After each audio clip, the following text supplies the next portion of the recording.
This picture is literally just me trying something different that I normally don't do. It's an apple on my kitchen table, and I'm playing around with some light painting.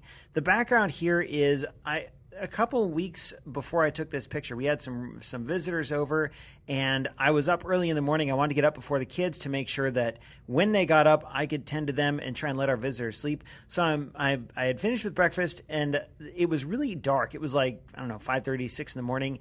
And for some reason, I got the idea to play around with some light painting on my phone. And that's where you take a long exposure and you have a source of light, like a small source of light. A flashlight's too big unless it's really far away. But you have a small source of light, and you kind of wave it around, and it makes these patterns.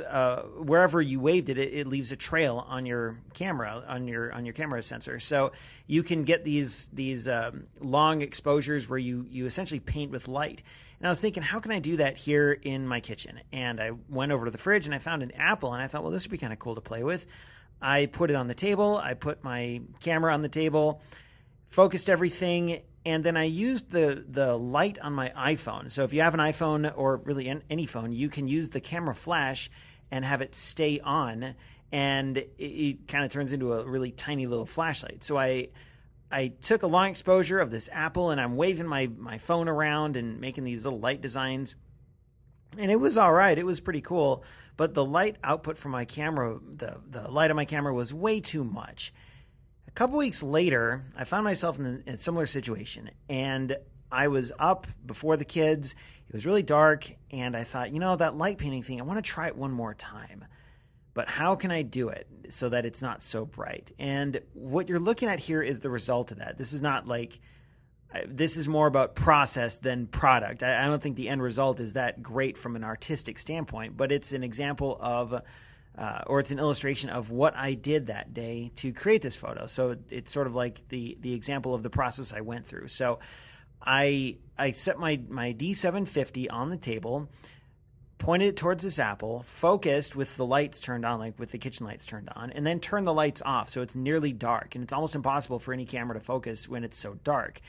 And you got to remember, this was like black before with all the lights out. It was really early in the morning.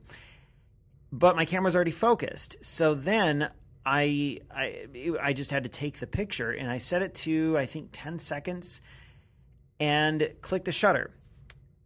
I put it on a 2-second timer, so I had a couple seconds to reach my hand behind the apple, and I let go of my finger was actually covering the flash, or covering the flashlight on the camera, and I let go of that for just like half a second and then clicked my finger back into place. That was enough to give it this backlighting. So this bright white light that you're seeing coming from behind the apple is actually the full effect of my camera phone's flash without my finger in front of it. Then with my finger back in front of it, I swirled it around behind the apple, and it's red because it's shining through my finger. So I'm lowering the output of the flashlight because I'm blocking it with my finger, and changing the color of it because it's now, I don't know, essentially a red colored flashlight because my finger made it turn red.